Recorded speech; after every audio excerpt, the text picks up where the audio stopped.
How y'all doing? My name's Jim Craker. I want to welcome you to Yggdrasils Shadow. My name isn't important. I think what is important is explaining what it is I do, my perspective on how I view things, and it'll give you a better understanding of what you can expect and if this type of practice is for you. I just want to start out by saying that I am a shamanic practitioner. I'm not going to say I'm a shaman. That's an honor that's bestowed on people from different cultures that have been born and grown up in that culture, and that individual would never say I'm a shaman. It's just unwritten law. So, what is a shamanic practice? So that's what the big question is. A lot of people don't understand it. There's a lot of videos out there that talk about what shamanism is and shamanic practices. There's a big difference in the Western world and what actually is. And I want to start out by saying, from a shamanic point of view, if you're on medication, you don't stop taking your medication. If you're seeking professional help, you don't stop seeing the professional help. But from a shamanic point of view, everything is intertwined. The spirits, your soul, and there's a reason why people get sick. If you look around, there's more depression, anxiety, suicide. There's diseases and sicknesses that people, they can't even say what it is. But from a shamanic point of view, it's very simple. Your soul is born into your body, knowing what it wants to do. And when you start going against your soul's purpose and what fulfills your soul's desire, then it comes out in many different forms. So there's books out, and I refer to them. I can't remember everything, but if there's some physical ailment, there's a reason for it. So as a shaman, you try to get to the bottom of the real reason of why whatever's going on in your life is going on. And it's always generally spiritual, and it's always generally that you're not following your soul's desire.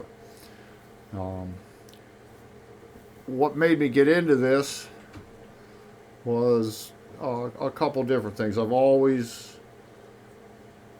liked talking religion, spirituality, different points of view.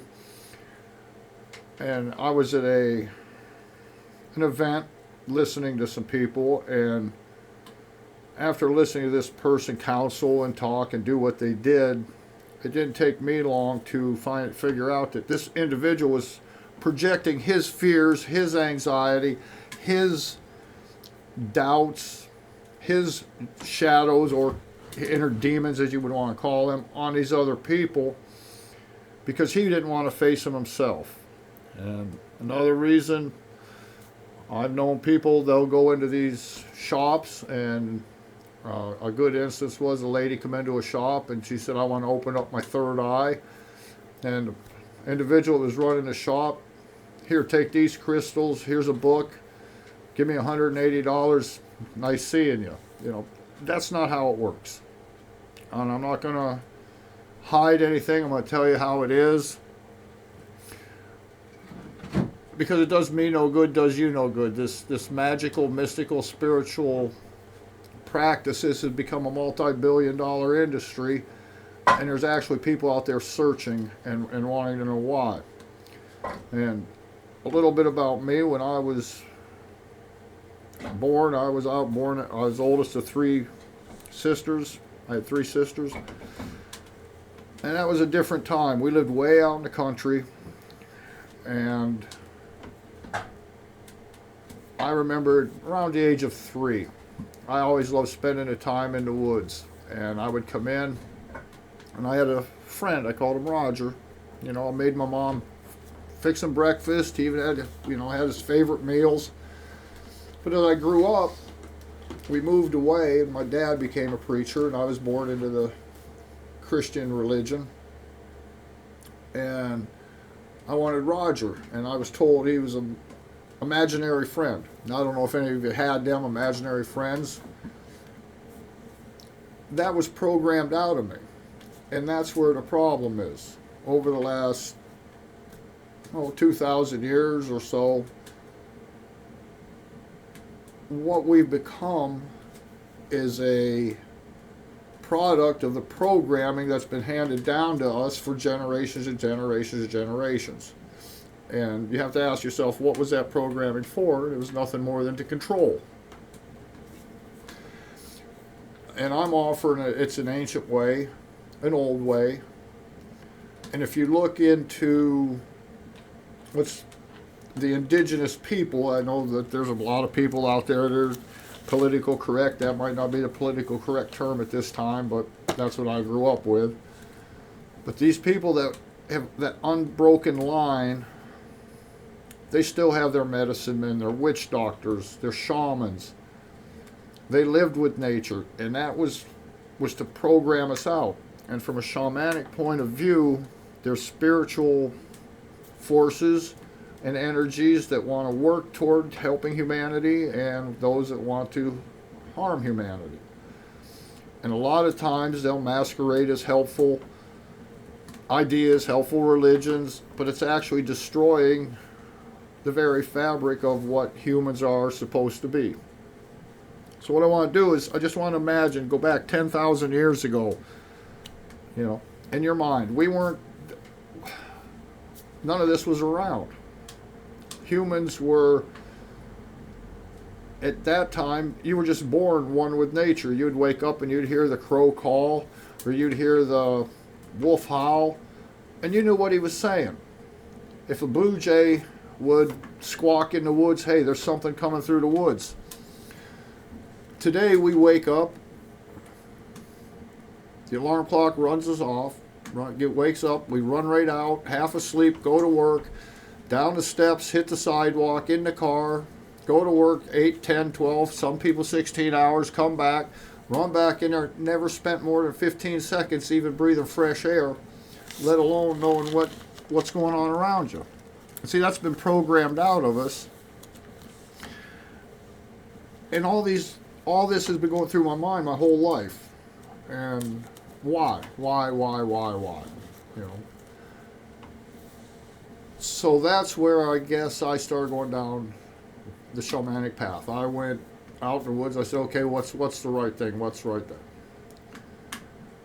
And the big thing about being in a shamanic practice, you put yourself, your ego, out of the way.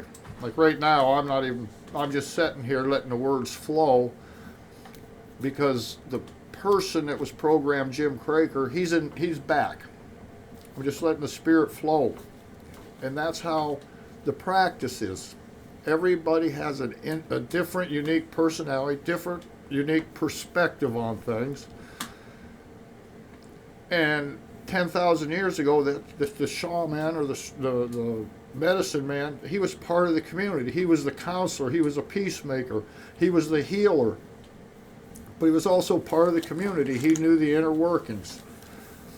So a shamanic practice isn't a one-time, here, take this crystal and put it under your bed and you'll have good dreams. No, because that's what's been programmed into people. And I'll be making some videos a little more later explaining different things. But from my perspective, everything I do use crystals. There is a connection to them, but they're not the main focus of it. The main focus is allowing the spirit, the souls, to just work through you, the guiding spirits. And what happens is,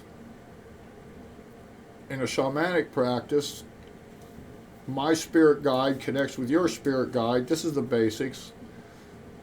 Tells what needs to be done, what needs to be fixed at that particular time, and we go in and do that.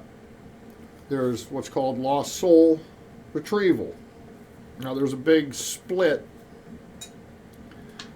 I'll say, within shamanic practitioners, in that, can you actually lose part of your soul?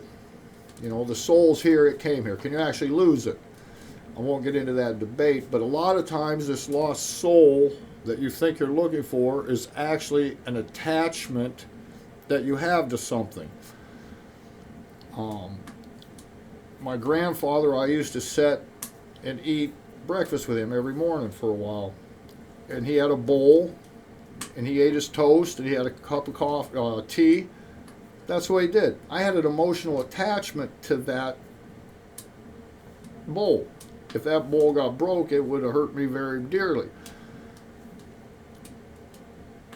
What I'm trying to say is a lot of things that people think they've lost their soul or they put their energy into, if you give someone a gift and you give it out of love and kindness, and you give it and they just pick it up and throw it in the garbage and say it doesn't mean nothing to me, it feels like part of your soul's gone, but actually it's just that energy. So we have to go back and we have to go in and find out what it was and disconnect that emotional trauma. That's one aspect of looking at it.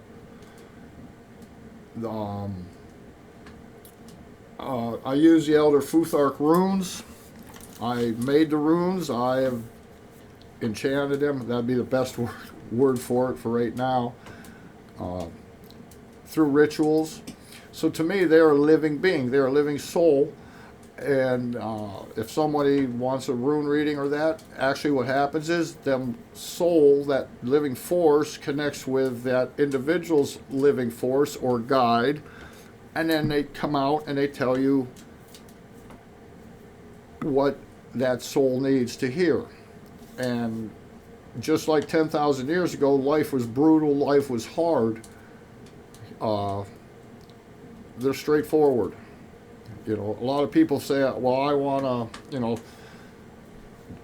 this popped into my mind. You can get on, I think it's YouTube or somewhere. There's people on there doing pendulum readings for $5.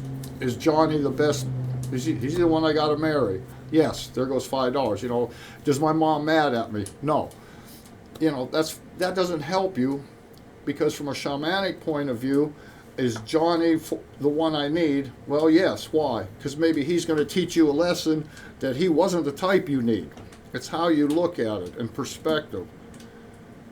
The runes will tell you what you need to know at that particular moment to help get your soul and body in line.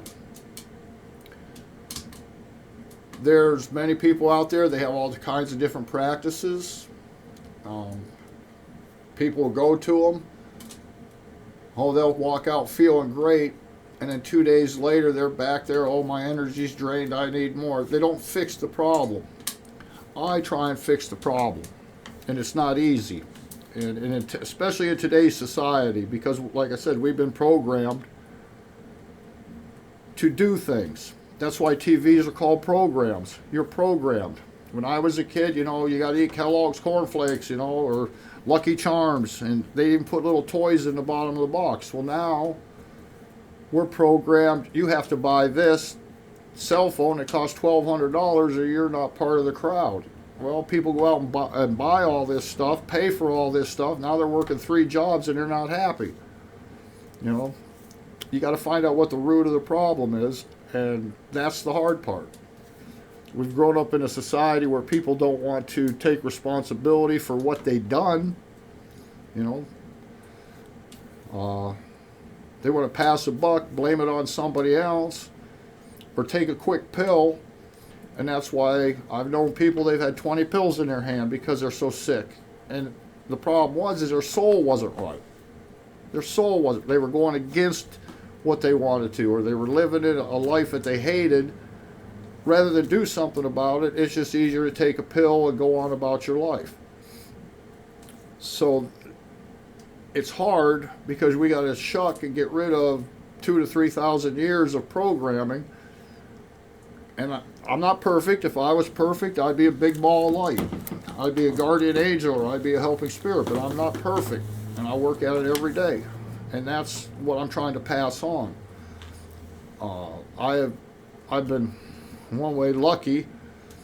Where I work, I can work 10 hours a day, and I listen to headphones.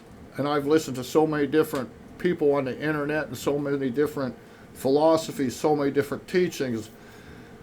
When I was in the military, I spent time in the military. I went all over the world. I would seek out the spiritual guide, the leaders, wherever. I can tell you stories about that. Always asking why.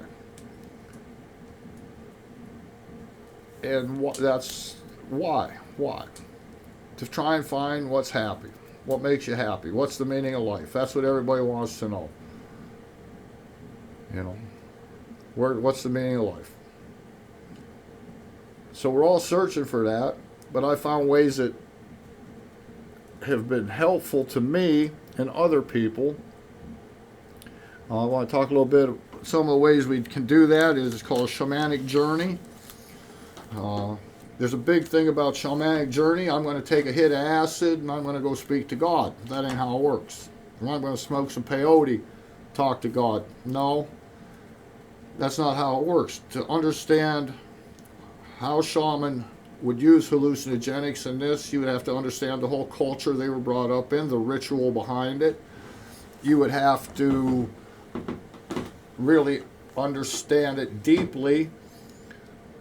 I do not use any hallucinogenics. I don't even use marijuana. I don't use anything. I've taken people on shamanic journeys. They haven't taken anything, and I won't do anything like that. Taking children on them. They love them. And it tells a lot about the individual. I've listened to a guy, he was a psychologist for years, 30 years, and got into the shamanic practices, and he found out that with one shamanic journey, he can learn more about that person can learn more about them than 6 or 7 months, even a year of counseling. And so he's been incorporating that in his practice, but he's afraid to come out because it's just going against what society says needs to be done. And if you look, this type of practice and belief has been suppressed. Anytime you go back to the Roman times, even up till now, anytime that a conquering nation would take over someplace, the first thing they do would be get rid of that religion, get rid of that belief. Why? Because that belief system was made for small communities, people to get together and understand and be happy. People in control, they don't want you to be happy, they want to tell you how to be happy. So we got all this programming in us that this is what it takes. Again, I don't want to repeat myself, but that's a big thing. And it is a painful thing. Shadow work, that seems to be a big thing. I don't like calling it shadow work, but that's what everyone talks about. All shadow work, basically, in its simplest form, is looking at yourself, finding the faults that caused that problem, and then standing up to them and owning them. Now, there are some shamanic practitioners that can go in there and say, take care of the problem, come back and say, yeah, I made you feel good and this and that. But this is where there's another split. Did you learn anything? You know, if you take a child when they're learning how to pour milk in a bowl of cereal, and they pour it and it makes a mess, well, mommy don't want to clean up the mess, so she pours the milk for the child till he's 5 or 6. Then when he's 5 or 6, he pours the milk. He didn't learn how to do it. I don't believe in that. I believe in helping you find your problem, helping you conquer that problem, because that's the only way you'll learn. And that way of thinking has been programmed out of us. I hate saying that. Everybody goes to the doctor, my knee hurts, okay, take a pill. You know, I got high blood pressure. Well, here, take a pill. No, to fix the high blood pressure, you know, eat right, do some exercise. You won't do that, but we've been programmed to do it quick and do it, you know, fast and rely on other people. I do what you would call chakra aligning, but there are people, like I said, there's practice out there, they'll go clear your chakras And then 3 days later, you're back because they're all out of whack. Well, they're not fixing why you're out of whack. I use what's called igniting the cauldrons. That's kind of a modern term, but that's the way to go with it. It's just like starting a fire, a cleansing fire. When you refine, say, gold or silver, you put it in the fire and you melt it, and that slag comes to the top, and you scrape that off, and then you got pure silver or gold. It's painful when you expose yourself to yourself and have to pull the slag off. It's painful, and a lot of people don't want to admit that. You know, that's the problem. I'm not going to sit here and tell you I'm going to fix you. I'm going to help you fix yourself. That's the truth of it. And any shaman out there or shamanic practitioner, that's the core of it. Teaching people how to help themselves. It's not a one-time thing. It's a lifelong thing. But you might get some advice. It might take you 3 months to overcome that. You may overcome what you need to overcome in a couple days. And okay, now what do I need to work on? Because that's what this whole practice is about. And I want to be able to teach people how to help themselves so they don't need me, whether you want to believe that or not. But the problem is this type of practice, there's so many misconceptions and misunderstandings that because of what has been programmed over the last years, I listen to all kinds of people. And like I said, some of them, they just passing on the program. Some of them are passing on the quick buck. And if you look at my site, I don't have a price on there because I believe in the old ways. In the Elder Futhark, there's Gibo. It means a gift for a gift. It's the mutual exchange of energy. Mutual and beneficial exchange of energy between two people. In the old days, you'd go visit somebody would bring over a coffee cake, and they would have the tea set there. It was a gift, an exchange. In today's society, we use money. You can't bring, something to me. You use money. That's how we do it. I understand that. But what I'm saying on this, you get out of it what you put into it. And those that I've dealt with, I have different accounts set up, different ways to pay. I don't even see what is put in there. But I can tell you this, there's been individuals that I've walked, you gotta be set up somewhere and they want to do something. And they walk in, they got big old diamond rings, driving a Mercedes, and you can tell they are well-to-do, and they walk in and I want to do this, and we do a reading or something, and the connection's just not there. It's there, but it's not as good as it should be. And come to find out, there's a little thing there. They might have only put $10 or $15 or $20 in the, what I call the gift or offering thing. And I had one individual, he asked me what I did, and I told him. He says, I really want to do this, but I only got $1. Now you could tell he was down on his luck. He was real, didn't take a psychic or anything to understand that. I said, I won't take your last $1, but he said, no, I will. I'm going to give it to you. So he gave me that $1, but that was probably one of the best connections, best readings. It was there because he gave, and that's I honestly believe that. A person will go out and spend $400 on a night on town buying their buddies beer and steak and that, but when it comes to straightening their life out, they don't want to sacrifice. So that's the cosmos. That's that. You give what you get. So my price is, I don't charge, the cosmos does, if that makes any sense. I can do distance healing, distance counseling. In the old days, in the ancient times, You know, that's where Shamanic Journeying comes in. And what happens is, I'll explain that a little bit. My spirit guide will talk to your spirit guide, or my spirit that I'm working with will talk to you, and whatever you need done, that spirit guide knows what to do and does it, and I just get out of the way and let the spirit work. I've done, like I said, there's nothing to really be afraid of. It's just people need to understand, and it's hard to get out there what it is because of all the misconceptions.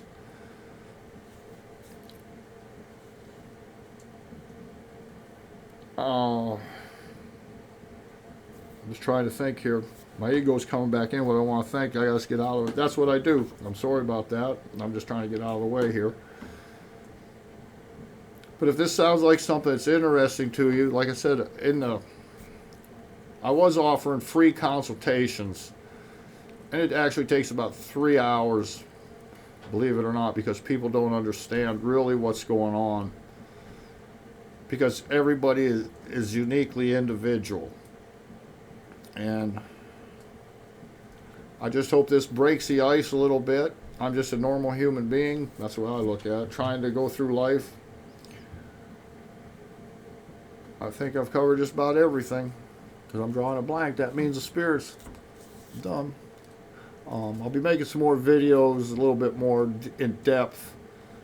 But I just wanted to break the ice here for both of you and me. I'm kind of old at this. This is the first video I've done. My technology and all this isn't actually that good. I apologize for that. And I'm looking forward to maybe talking to you and getting to know you a little better. Thank you very much.